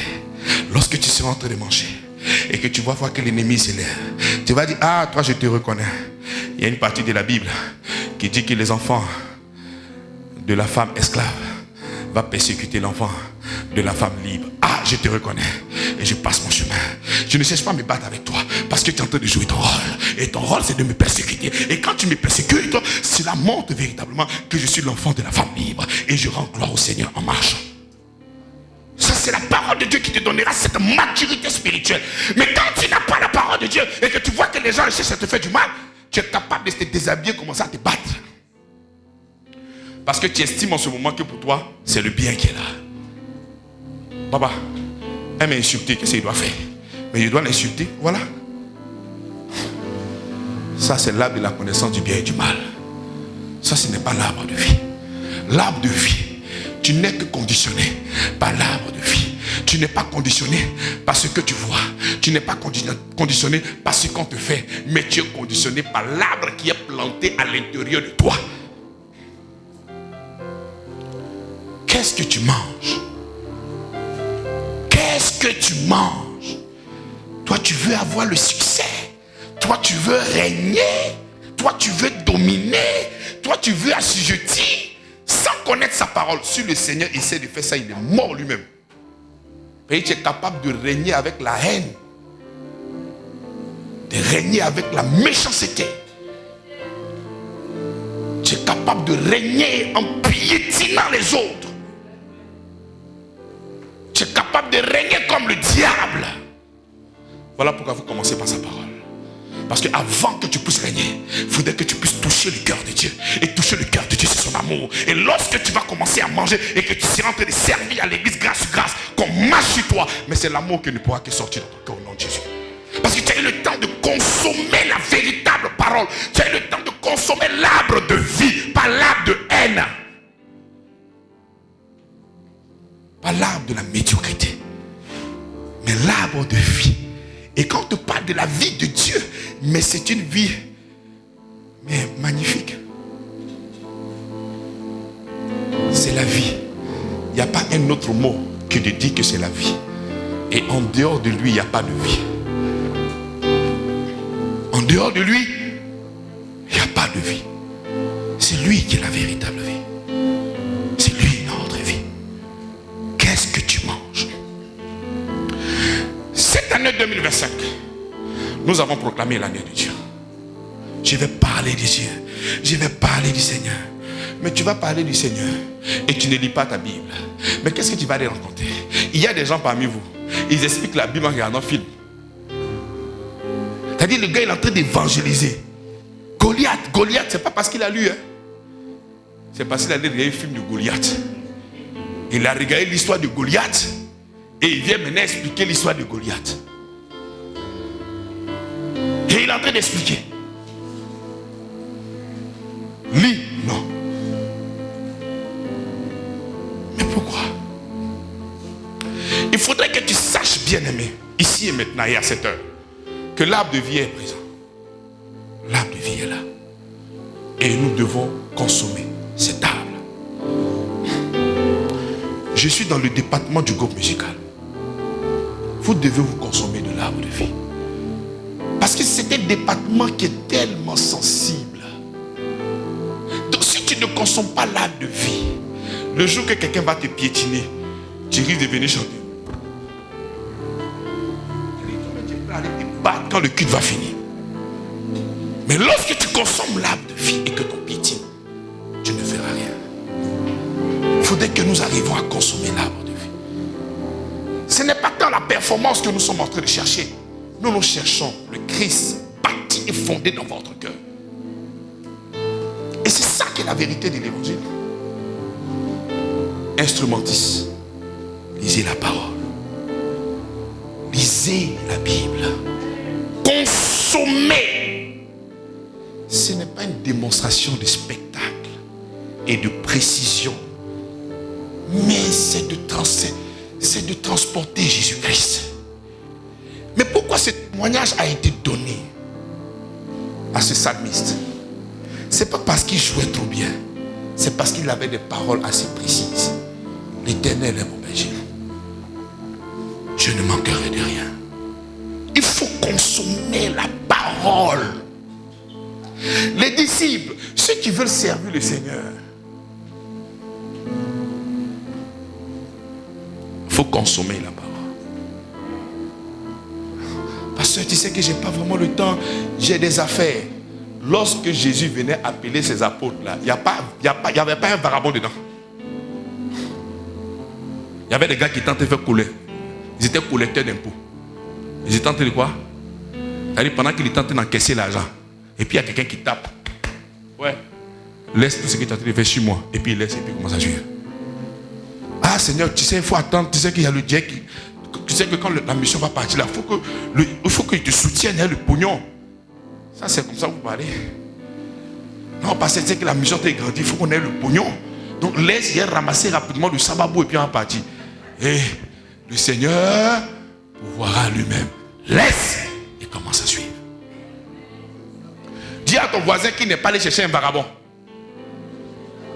Il n'est pas allé chercher quelqu'un qui ne faisait rien. C'est quelqu'un qui est en train de travailler. Donc quand tu es en train de me dire, pasteur, vraiment c'est le travail. Tu penses que je viens de dire quoi? Il ne faut pas aller travailler. Si elle disait, je suis mort. Va travailler. Mais si nous voulons le servir, il y a un poids, il y a un sacrifice, il y a un relâchement. Et tu es en train de parler de quelqu'un qui travaille comme toi. Voilà pourquoi tu ne peux pas t'en sortir.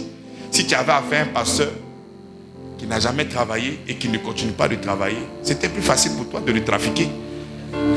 Ben, le pasteur, il est obligé d'abattre ton jeton. Tant que tu ne lui donnes pas, il ne pique pas. Ah, d'accord. Donc, va chercher, tu as venu. Hein? C'est que sur le Seigneur, j'ai...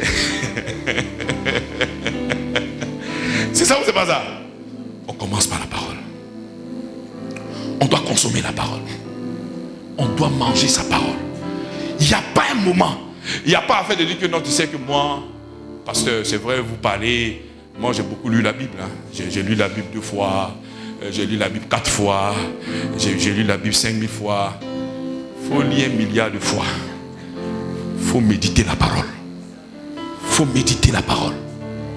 Ton ministère ne pourra que s'éclore lorsque tu seras en train de manger la parole.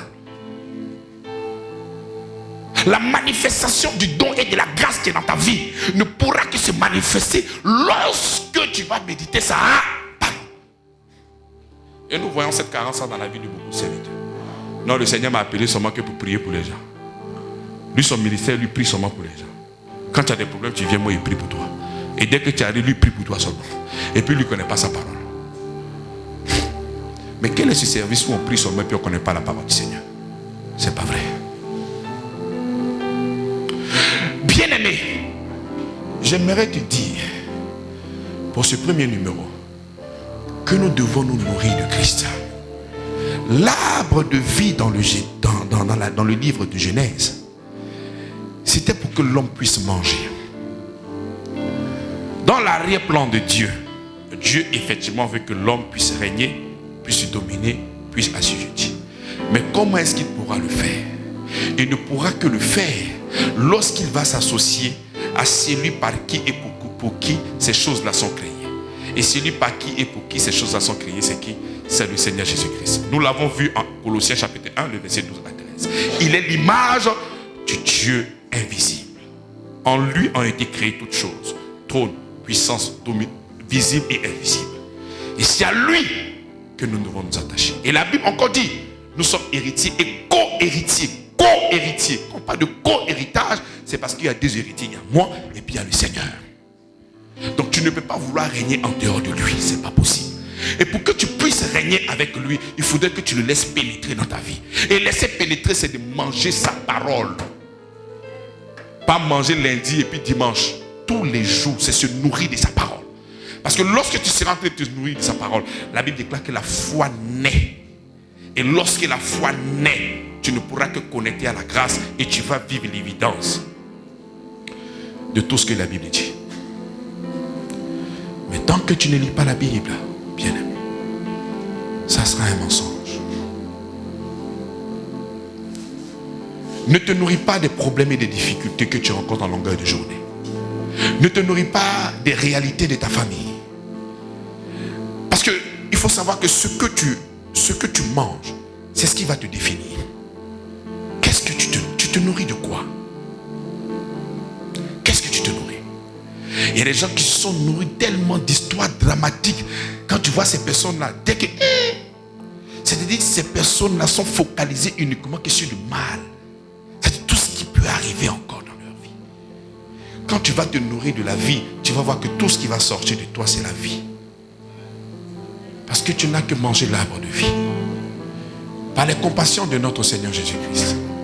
Pour ce premier numéro de l'arbre de vie, nous devons, mais véritablement, prendre cette décision de consommer le Christ. De manger sa parole. Et dire, ma chair est véritablement une nourriture. Bien-aimée dans la foi. Nourris-toi de sa parole. Nous avons ici un système. Et ce système-là, après la prédication, les versets que nous avons utilisés, tu peux même aller relire tous les chapitres, méditer la prédication, réécouter la prédication. Et cette prédication te fera du bien. Et la délivrance va se manifester dans ta vie d'une manière simple.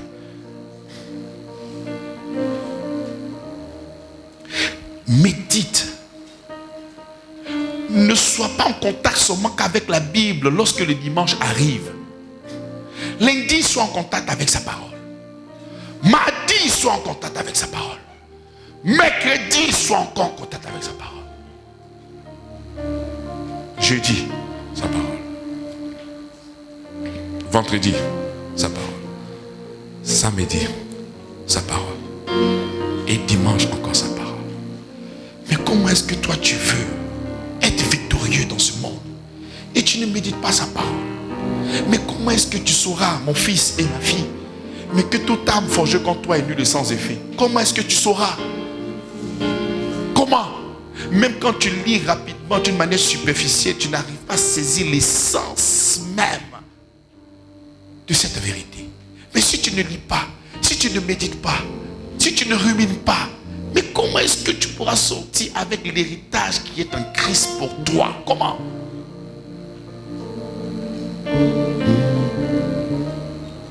Tu es battu, tu es vaincu, au point où souvent le nom de Christ, lorsque dans ton tréfonds le plus profond encore,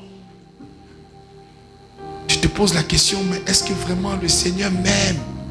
Mais tout provient de quoi? De la non-méditation.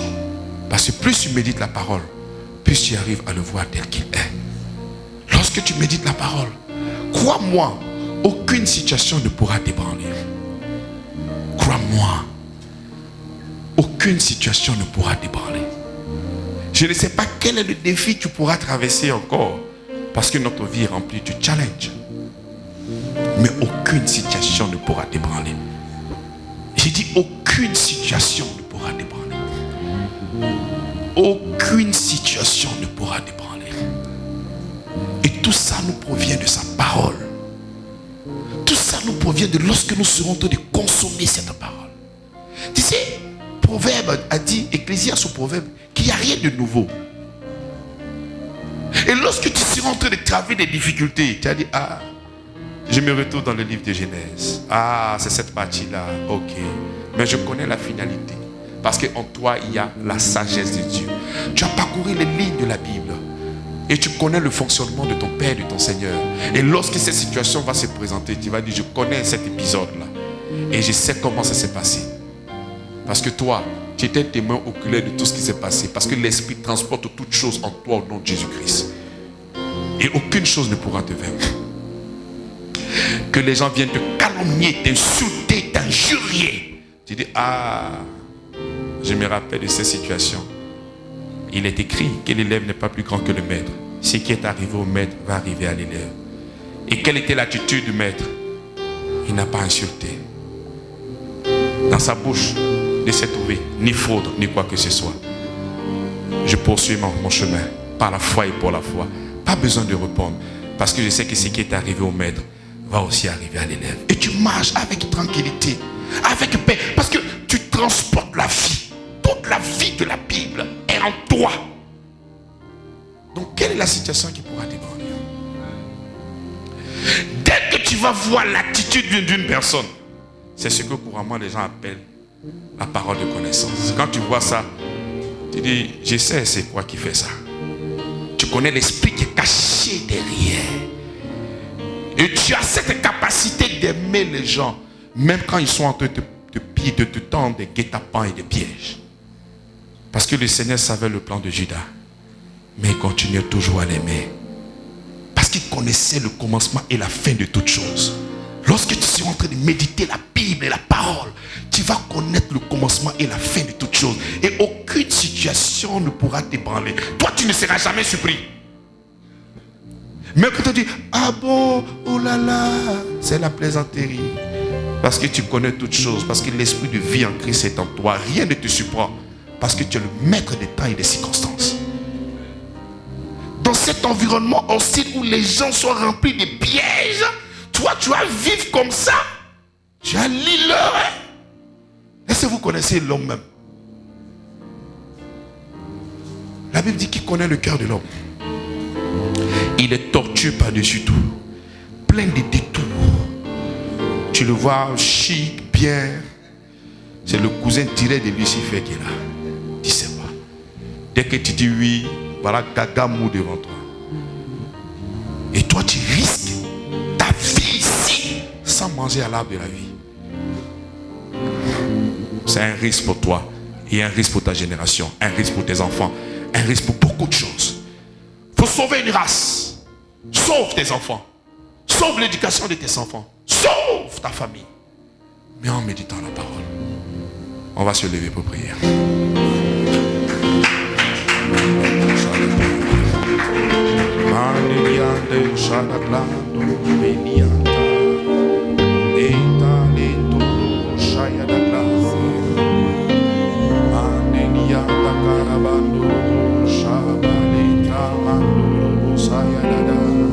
C'est merveilleux, ce que Dieu fait, son précieux livre est toujours vrai, quand on y croit, il répondra. C'est merveilleux ce que Dieu fait. C'est merveilleux ce que Dieu fait. Son précieux livre est toujours vrai.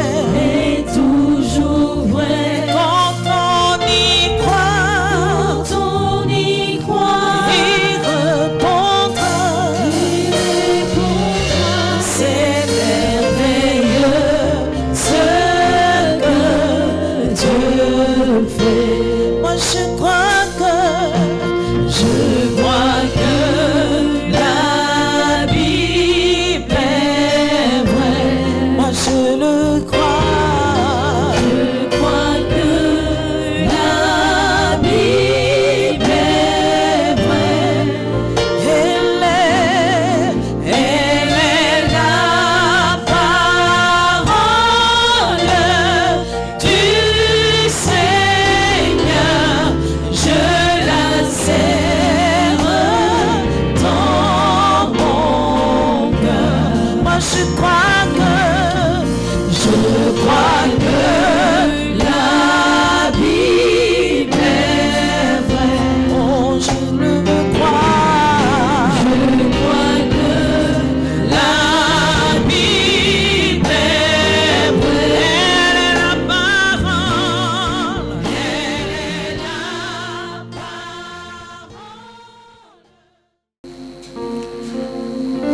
Verset 47, il dit, en vérité, je vous le dis, celui qui croit en moi a la vie éternelle.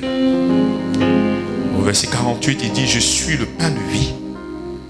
Vos pères ont mangé la manne dans le désert et ils sont morts. C'est ici le pain qui descend du ciel, afin que celui qui en mange, ne meure point. Je suis le pain vivant qui est descendu du ciel. quelqu'un mange de ce pain, il vivra éternellement. Et le pain que je lui donnerai, c'est ma chair que je lui donnerai pour la vie du monde. Là-dessus, les Juifs disputaient entre eux, disant, comment peux-tu nous demander de manger sa chair? Jésus leur dit, en vérité, je vous le dis, si vous ne mangez la chair du Fils de l'homme, et si vous ne buvez son sang, vous n'aurez point la vie en vous-même. Le verset 54 nous dit, c'est lui qui mange ma chair et qui boit mon sang a la vie éternelle. Et je le ressusciterai au dernier jour. Car ma chair est vraiment une nourriture et mon sang est vraiment un breuvage. C'est lui qui mange ma chair et qui boit mon sang demeure en moi et je demeure en lui. Comme le Père est vivant et m'a envoyé et que je vis par le Père, ainsi celui qui mange vivra par moi. Et nous décidons de consommer toujours sa parole et manger son pain. Amen. Et celui qui mange ma chair et qui boit mon sang. Le sang est versé pour la rémission de notre péché, pour notre rédemption. Et nous croyons effectivement que le sang de Jésus-Christ à la croix de Golgotha a ôté définitivement tous nos péchés au nom de Jésus-Christ. Il n'y a donc plus aucune condamnation pour toi qui es en Jésus-Christ. Tu ne pourras que vivre. Tu ne pourras que assujettir. Tu ne pourras que régner. Tu ne pourras que dominer. C'est pourquoi Dieu t'a créé. Tu rentres dans l'exercice de tes fonctions au nom de Jésus-Christ. Tu règnes sur des situations. Tu domines sur toutes choses. Toi, tu ne seras plus jamais dominé. La seule personne qui ne pourra que dominer sur toi, c'est seulement que ton propre Père. Et si Dieu domine sur toi, il domine par la grâce, il domine par l'amour, par la bonté, par la miséricorde. Au nom puissant de Jésus-Christ. Amen. Aucune maladie ne pourra te tenir alité dans un coin. Parce que nous avons compris dans cette prédication que le Seigneur nous a créés afin que nous puissions dominer sur toute chose. Ces choses qui ne viennent pas du Seigneur qui nous dominent s'arrêtent maintenant au nom de Jésus-Christ. Et nous prenons notre envol parce que Christ est en nous l'espérance de la gloire. Nous dominons sur toute difficulté. Nous dominons sur le manque. Nous dominons sur la mort. Nous dominons sur la maladie. Nous dominons sur toutes ces difficultés et toute situation qui se lève contre nous. En ce mois de février, jusqu'à tous les mois qui vont encore découler, nous sommes dans cette position d'autorité. Aucune personne ne pourra commander sur nous. C'est nous qui allons commander. Aucune situation ne pourra nous donner de faire des choses que nous n'avons pas envie de faire. Mais c'est nous qui allons nommer cette situation au nom de Jésus-Christ. Si le docteur nous regarde et il déclare malade, nous aussi on va se lever, on va déclarer que nous sommes en bonne santé. Amen. Parce que ce n'est pas lui qui décide, c'est nous qui dominons. Ce n'est pas lui qui règne, c'est nous qui régnons. Ce n'est pas lui qui assujettit, c'est nous qui assujettissons. Et tout ce qui ne vient pas de Dieu est assujetti au nom de Jésus-Christ. Tout ce qui ne vient pas du Seigneur est sous notre pouvoir au nom de Jésus-Christ. La tête du diable est écrasée continuellement sous nos pieds au nom de Jésus-Christ. Chacun commence à prier pour ce mois. Prier pour ses enfants. Prier pour ses activités. Si tu te rappelles maintenant qu'il y a une situation dans ta vie qui te fatigue, commence à prier. Commence à dominer. Commence à parler comme un roi. Si tu as un projet qui est en cours, commence à donner les couleurs de ce projet. Commence à t'exprimer. Ta bouche est ouverte. L'autorité de Dieu est là. Le monde visible, le monde invisible. Tout est à toi. Ouvre ta bouche et libère des oracles. Libère des oracles. Déclare le cours de ta vie maintenant. Libère ce que tu veux voir dans la vie de ton enfant. Ce que tu veux voir dans la vie de ton conjoint. Ce que tu veux voir dans la vie de tout ce qui t'entoure, dans ton business. Libère la parole. De la même manière, les gens se sont levés pour aller parler sur ta vie. Ils n'ont pas cette capacité de pouvoir régner. Ouvre ta bouche et règne comme un roi qui est assis sur son trône, qui est en train de régner. Il règne lorsqu'il confesse, lorsqu'il parle, lorsqu'il oriente.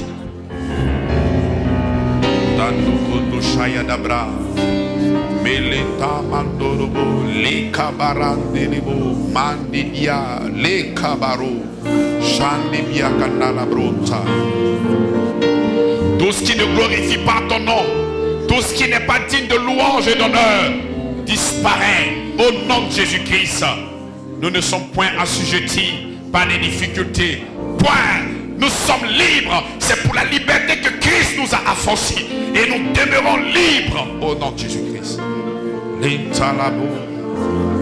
Mandayadada. Keliande lobo sabalekia.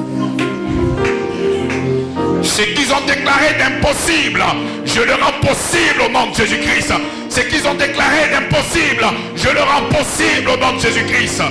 L'intamando kondoro shaya dabla. Les Kabbalah, Rosandi Karabandorobo. Tu ne vas jamais y arriver. Je déclare et je décrète que toi tu vas y arriver. Les Barande Kontorobo Shayadada. Mandekianta Labandorobo Sha. Béni sois-tu, Papa. Merci pour ton amour, Seigneur. Nous te rendons toute la gloire, Seigneur. La prière de tes enfants qui monte comme un parfum de bonne odeur. Merci pour cette révolution que tu crées dans le cœur de tes enfants. Pour cette révolution, longtemps on nous a assujettis. Mais nous rentrons dans ce règne maintenant avec toi. Et nous régnons sur les œuvres de tes mains. Nous régnons sur les œuvres de tes mains. Nous régnons, Seigneur, sur l'œuvre de tes mains. Béni sois-tu, Papa. Merci pour ton amour. Béni sois-tu, Papa. Toi qui vis et règnes pour les siècles et les siècles. Au nom puissant de Jésus-Christ. Amen. Je ne considère pas ma propre vie comme précieuse, mais plutôt comme un moyen de compléter ma course avec allégresse et d'accomplir le ministère qui m'a été confié par le Seigneur Jésus. Celui d'annoncer la merveilleuse nouvelle de la grâce divine. Je m'agenouille devant mon Père, de qui dérive tout nom de toute famille au ciel et sur la terre, afin qu'il me fortifie puissamment dans son esprit, dans mon être intérieur, pour que Christ puisse résider dans mon cœur par la foi, enraciné et fondé dans l'amour. Je cherche à comprendre avec tous les saints la largeur, la longueur, la profondeur, la hauteur, et connaître l'amour de Christ qui surpasse toute connaissance, pour être comblé de toute la plénitude de Dieu. À celui qui agit avec une puissance infinie, dépassant tout ce que je pourrais demander ou penser, soit la gloire dans l'Église et en Jésus-Christ pour tous les temps et les générations à venir. Amen. Quant à moi, je tourne mes regards vers l'Éternel. Je place mon espérance en Dieu, mon Sauveur. Il m'exauce. Ne te réjouis pas de ma chute, ô mon ennemi, car je sais que si je suis tombé, je me réveillerai. Même si les ténèbres m'enveloppent, l'Éternel est ma lumière. Cette certitude m'habite, que si je demande quelque chose en accord avec sa volonté, il m'écoute. Et si je sais qu'il m'écoute en toutes choses, je sais aussi que j'ai reçu ce que je lui ai demandé. Amen. Je n'attriste pas le Saint-Esprit de Dieu, par qui j'ai été scellé le jour de la rédemption. Que toute amertume, animosité, colère, clameur, calomnie et méchanceté disparaissent de ma conduite quotidienne. Je suis bienveillant envers les autres, compatissant, pardonnant, comme Dieu m'a pardonné en Christ. Je suis donc imitateur de Dieu. Comme un enfant bien-aimé, je marche dans l'amour. À l'exemple de Christ, qui m'a aimé et s'est offert lui-même pour Dieu pour moi, en sacrifice d'une agréable odeur. Je lui consacre mon temps, mon espace, ma richesse, ma force, mon mouvement. Tous nous avons eu part à sa plénitude. Nous avons reçu un dos après un autre. Nous acclamons le Seigneur. Nous acclamons Jésus-Christ. Regarde ton voisin et dis-lui, mange l'arbre de vie. Mange l'arbre de vie. Nourris-toi de cet arbre. Bouffe cet arbre.